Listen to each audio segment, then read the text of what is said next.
Right, welcome back to the channel, you wonderful people of YouTube. So today, just cancel my indicator, we've got something really special for you. I'm actually back in the UK, and we're back to reviewing motorcycles. And today, I've actually got the great pleasure of being able to ride out on the Voge 500AC.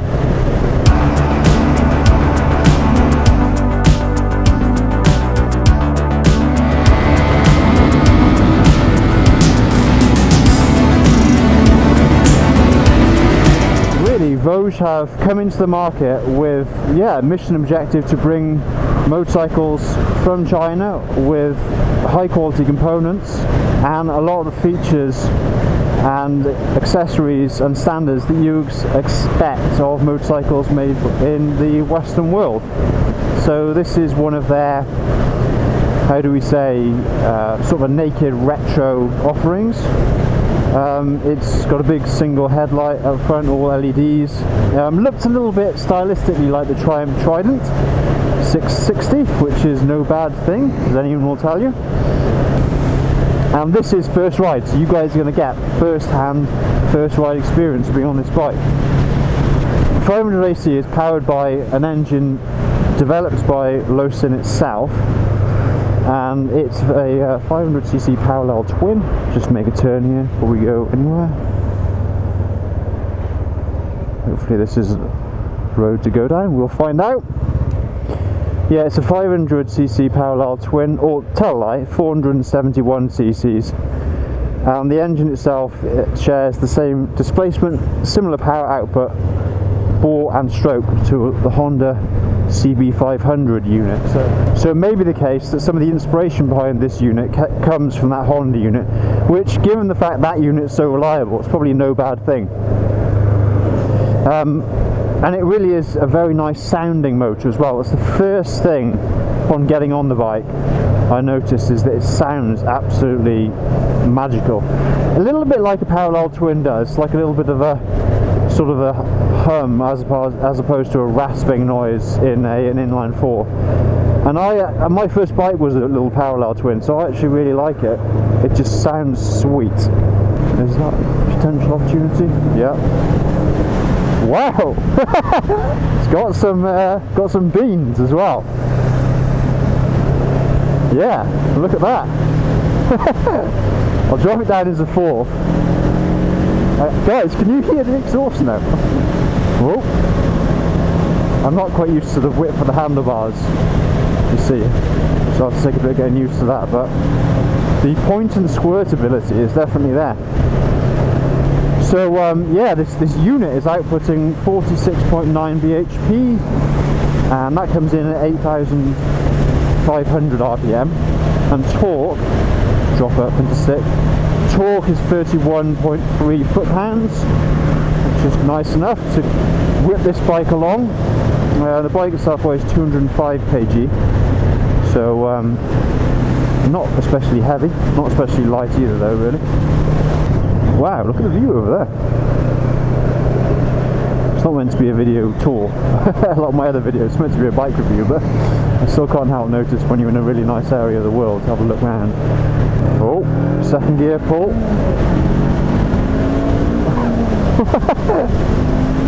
That's great fun. Oh, I won't exceed the speed limit, but you get the idea. It's quite a rewarding bike to go up through the gears.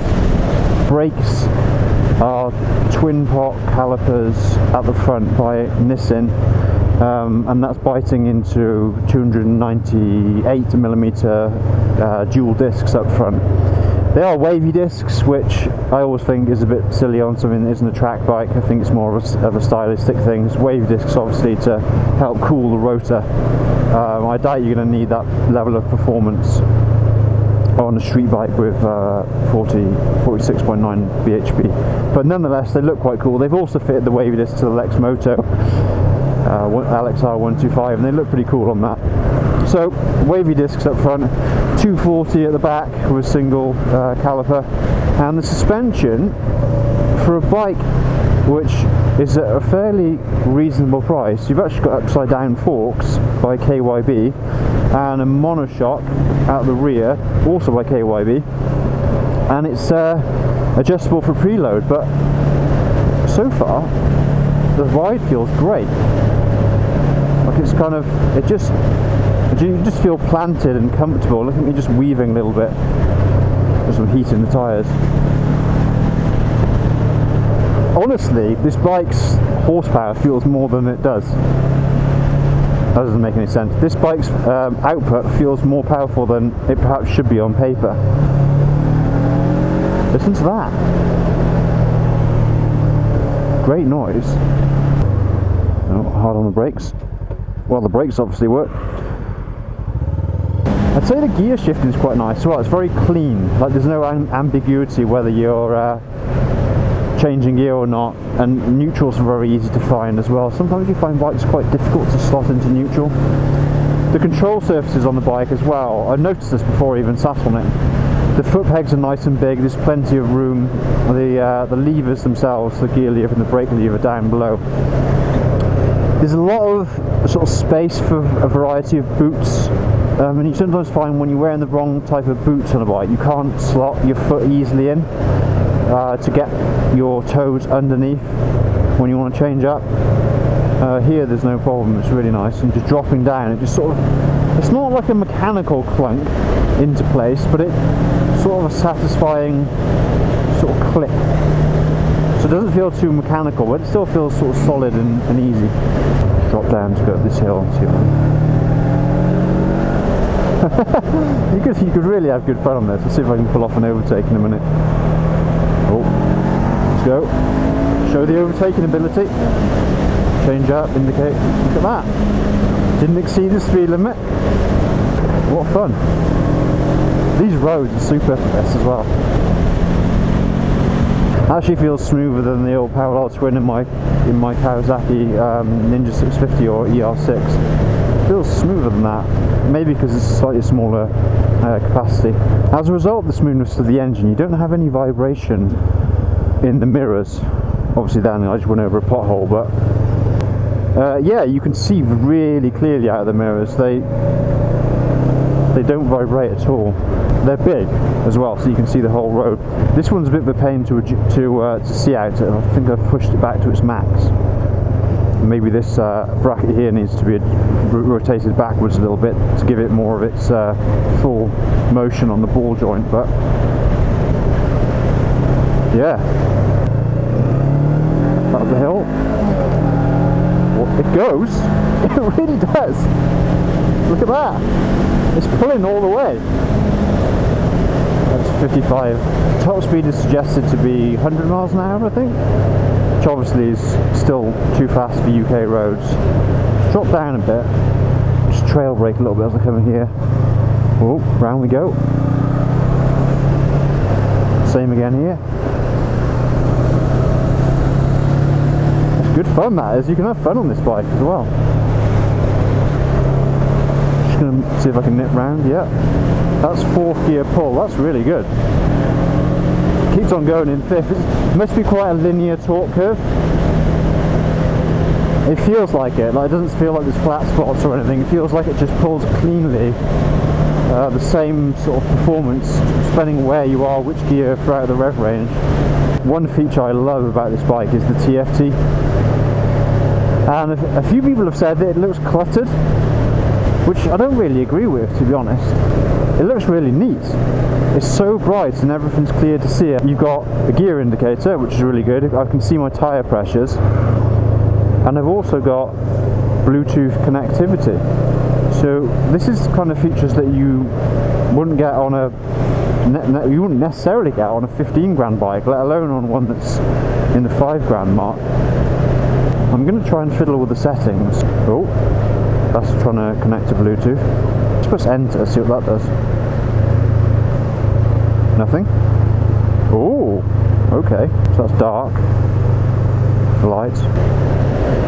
So the seat height is 600. That's like a cruiser. No, 785 millimeters.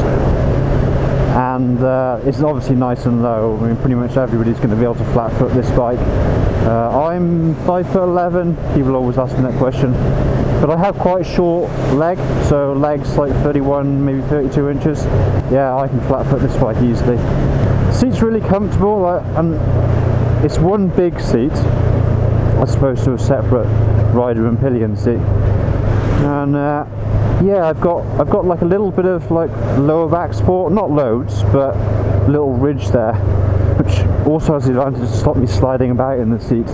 My knees are like slightly over a 90-degree angle when I'm resting them on the pegs. Should say as well, the pegs, which I mentioned earlier, as well as the control surfaces, the pegs are quite chunky and big, and that enables you to yeah, you just feel well placed to whatever type of riding boots you've got on. I've been able to use the indicator, obviously the other controls here, quite easily, even in quite thick gloves. Just test the horn, so quite inoffensive. Shoulder check, indicate, just drop down.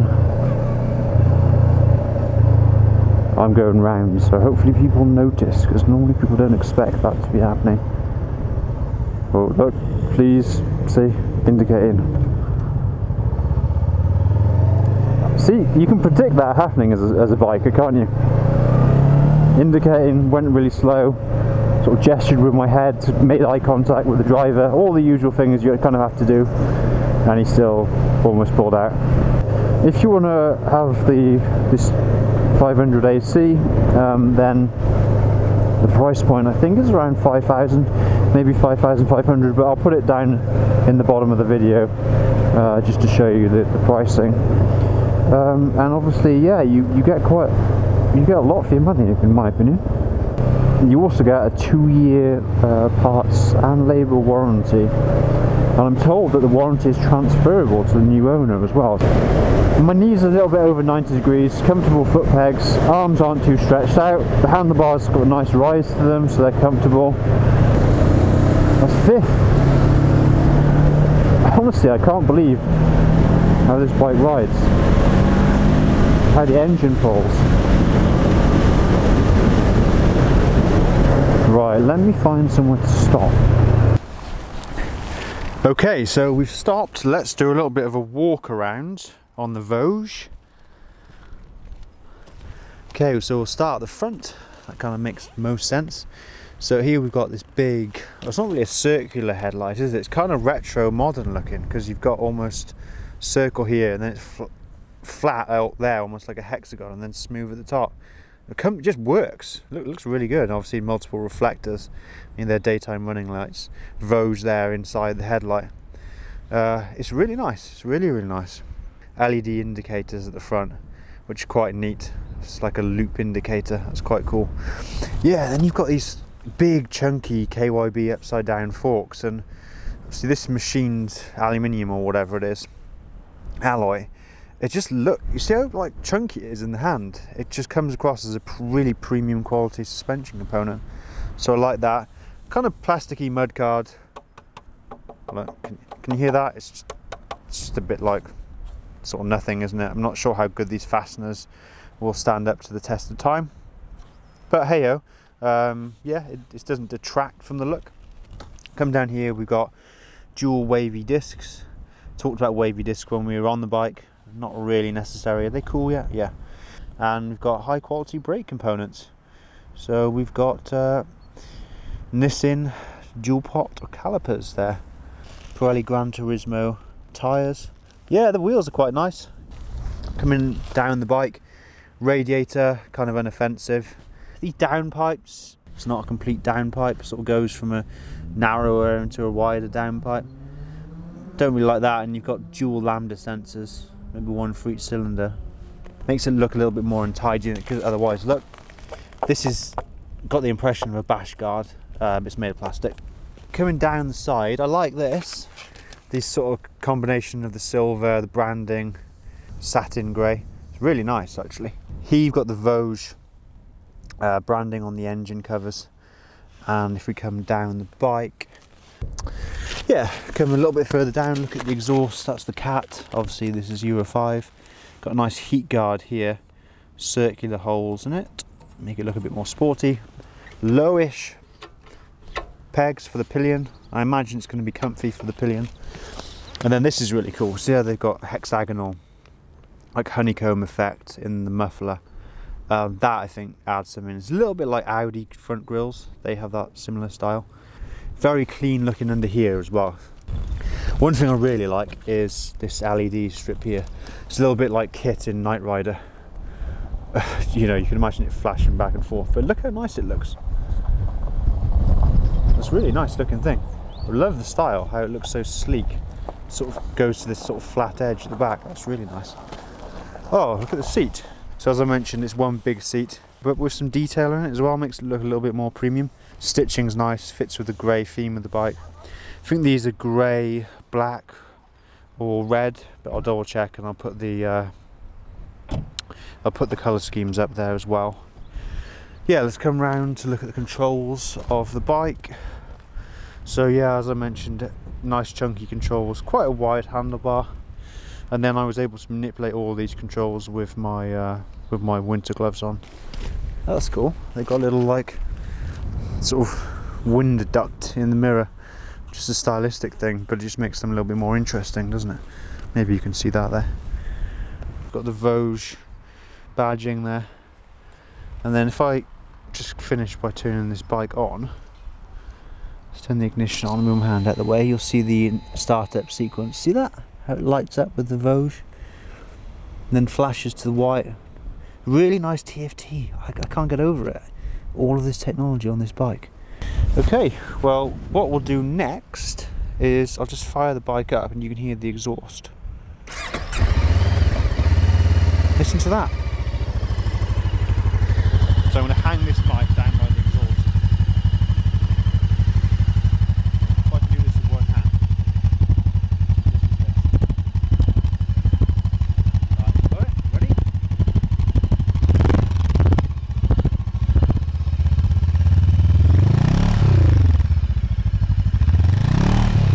How good is that? Let me just pull the mic back so you can still hear me. Did you hear that though? That's really, really nice exhaust sound. I'll just pan back so you can see the bike just to finish. Maybe if I get out of the way of the shadow. It does have the look of a Triumph Trident, doesn't it? Which is no bad thing. And on that note, we'll finish that section and I'll see you back on two wheels. Oh, well guys, thanks a lot for joining me today. Hope you enjoyed this review of the Voge 500AC. I've certainly enjoyed riding it. You can hear it sounds fantastic. So I'm going to finish up for today. If you like the content, then do give us a like. It costs you nothing and really helps us out with the YouTube algorithm. Helps this little burgeoning enterprise that is my channel grow to great heights in the future. And if you really like what we're putting out, want to see more bike reviews, let us know. And then also consider subscribing to the channel, and then you get notified if you click the bell notification icon whenever we put out new material. So thanks a lot guys, and I'll see you in the next one.